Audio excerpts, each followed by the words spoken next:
With or without Mbappe, it seems to not make a difference. Real Madrid lose yet again after a worrying performance, I would say, against Lille in the Champions League.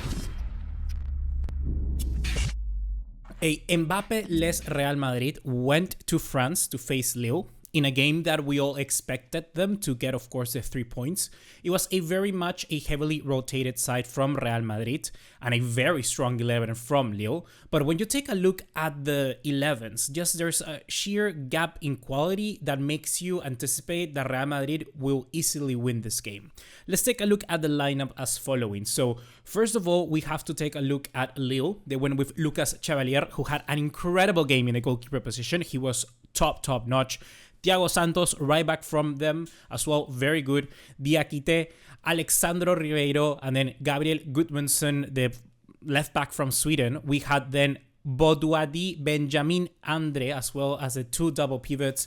And then we have Michel Bakker, Remy Cabella, Edon Shegrovra, and Jonathan David. I probably butchered some of those names, but come on. Let me just give a huge round of applause to Lille because of what they did today. They were really amazing. When we talk now about Real Madrid, they went on with Lunin, so they rotated the goalkeeper as well. Dani Carvajal was the captain, Eder Militao, Antonio Rudiger, and Ferland Mendy.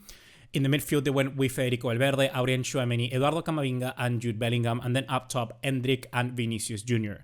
So Ancelotti here decided to go all out like he does in the Champions League with 4 midfielders, which in my opinion overall is a sort of correct formation that he wants to or should employ. The reason that I say this is because for me, Ancelotti and this Real Madrid specifically, they play better when they have a more crowded midfield. That allows them to get the ball, to win the ball higher up in the field and have that ability to counterattack as soon as they get it.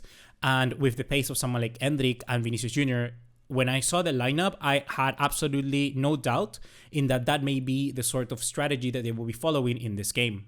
However, as we all know already, by the end of the first half, in the 45th plus 3 additional minutes, that's when Lille scored after a handball of Camavinga. Take a look at this, guys. Take a look at this. What is Camavinga doing? I mean, he's so prolific, he's so versatile that he thought he was a goalkeeper. Like, what was he doing in the situation? Look at that handball. Look at it from this side here, from this angle as well.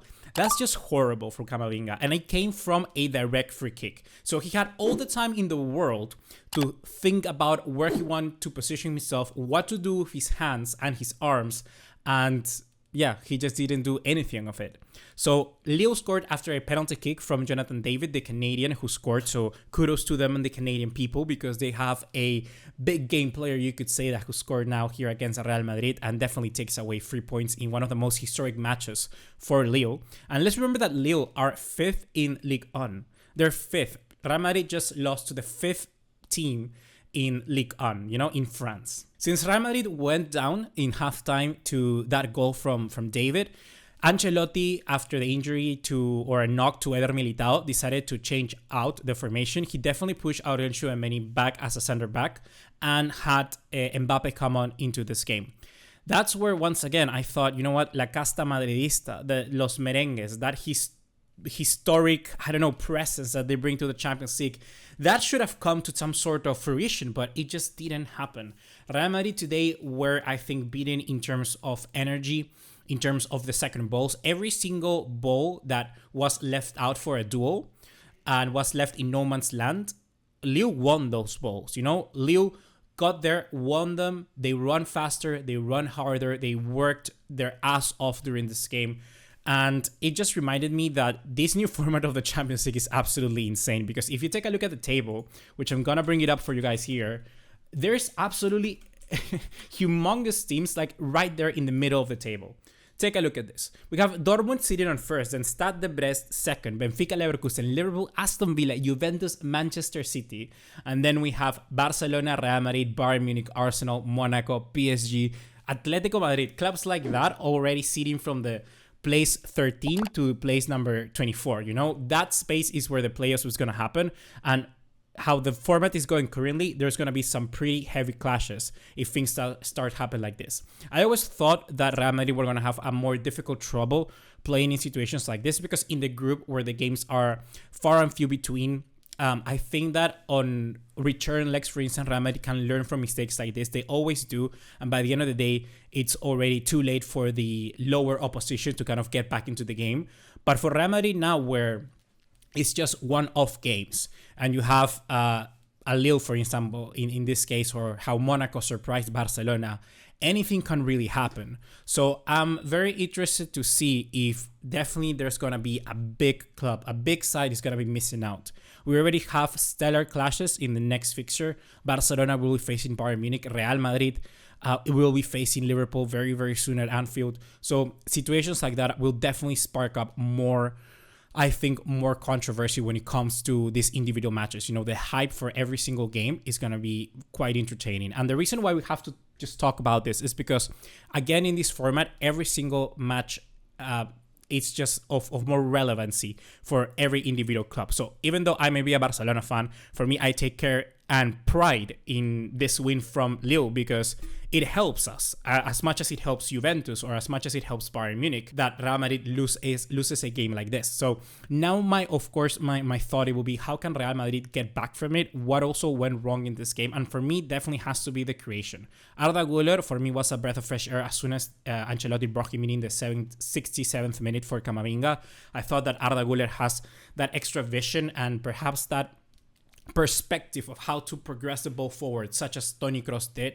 Modric is another example where they're looking for a way to control that midfield, Real Madrid, but Modric being so far away from the last pieces of a chance, so not being further close to the opposition's box and rather being closer to his goalkeeper, trying to formulate or generate and create chances from there, try to generate play from deep as a deep lane playmaker. I just don't know whether that's the best Modric we can see. Kroos did that incredibly well, and it's really worrying that for me that after everything they have and the super team that Real Madrid have built, they don't have a proper replacement for someone like Kroos. That is why we've seen Federico Valverde, being incorporated much more into the generation of the play, because they just don't create enough. Real Madrid really just don't create enough. And I think that is very, very worrying. They had 58% possession in this game. They had 500, almost 600 passes. They did 598 passes. And yeah, nothing really gave, There wasn't, I would say, proper threats by the end of the match where I would say Real Madrid had clear chances. Chevalier had plenty of saves.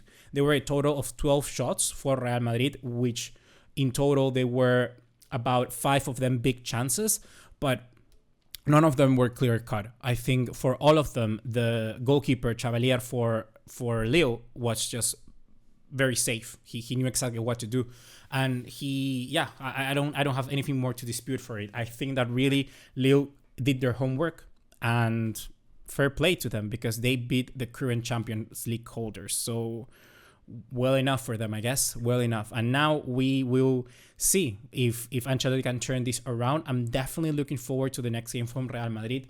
The next fixture for them, if I can just, will be Dortmund at the Santiago Bernabeu. And that's also going to be a tremendous game. Let's remember that after Real Madrid faces Dortmund and after Barcelona face Bayern Munich, we have El Clásico. We have El Clásico coming up next that weekend on the 26th of October. So guys, stay tuned and buckle up because we are going to be getting plenty of big matches and certainly a lot of reactions from me as well. I want to analyze this. I want to invite people, other guests to the channel, sort of like how we've done in the past, because those big games deserve big discussions. So guys, tell me, what do you think? What's your reaction of this defeat from Real Madrid? I definitely think it's good news for everybody. It's definitely good news when Real Madrid loses because they're just, let's be honest, for me, they're still the best team in Europe right now, even though they continue playing like this. I saw a tweet from someone saying, and you just know that Real Madrid playing like this can still win the Champions League. And that is true because they're so difficult to beat. They are in every way, they can find different threats to score, and they have so much individual quality in different areas of the pitch that even someone like an Antonio Rudiger can win you a game from a corner or a set piece.